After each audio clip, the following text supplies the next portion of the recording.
Jessica Page, aka Miss Travel Guru. If you want to see how I got into doing this, there's a little blurb on my bio found on www.misstravelguru.com about who I am and the focus of this podcast channel. But essentially, I hope to make this a fab outlet for women's travel advice. The focus of this first podcast is giving you ladies some assistance when it comes to dealing with budget airlines. I know we all say we aren't going to do it, but in the end, we often fall for the cheap airline catch. Here's the deal. If you are going to do it, ladies, be smart.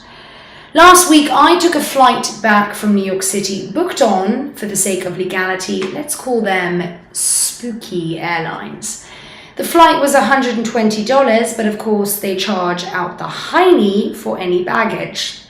So after I'd crammed my laptop and 2 coats under my arm with a carry-on about to explode and put on every piece of clothing I could to limit my luggage, my flight was delayed 3 times. So my 7 p.m. arrival was eventually pushed to 2 a.m. Thus, cutting corners to go cheap had led to a $100 sitting in the airport drinking eating cost, plus a $100 cab ride to the other end, as no one would pick me up at 2 a.m. This, I know, is a story not unique to myself, ladies. So my ranting and raving to the staff that at the very least they could supply a drink ticket or food vouchers went on deaf ears, and eventually hiding my excess luggage was all in vain. My $120 trip quickly turned into a $370 trip. I could have probably flown Delta first class and been home in bed by 10 p.m. Cozy, happy, and without a hangover. So, what is a woman to do? My advice, ladies, is if you are going to go on airlines like spooky, here are some tips.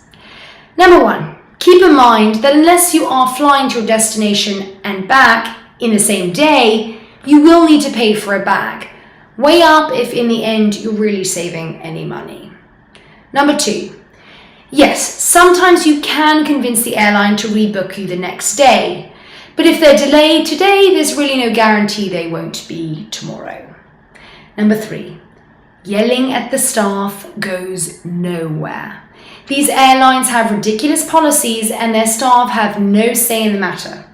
Be nice, and you might even get a preferred aisle seating seat so you can stretch out when you finally do board.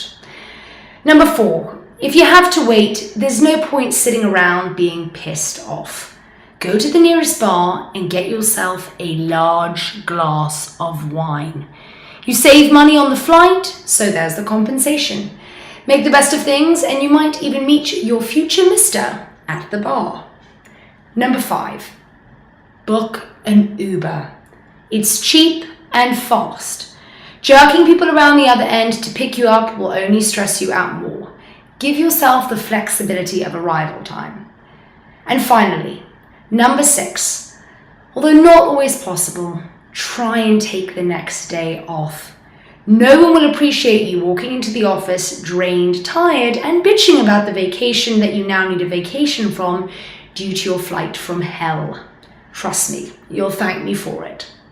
That's it from me today. Tune in again this week for more tips from Miss Travel Guru, and visit www.misstravelguru.com or follow me on Twitter at Miss Francesca Page for more guidance on traveling in style. And feel free as well to reach out or comment on what travel troubles you'd like me to unravel next time.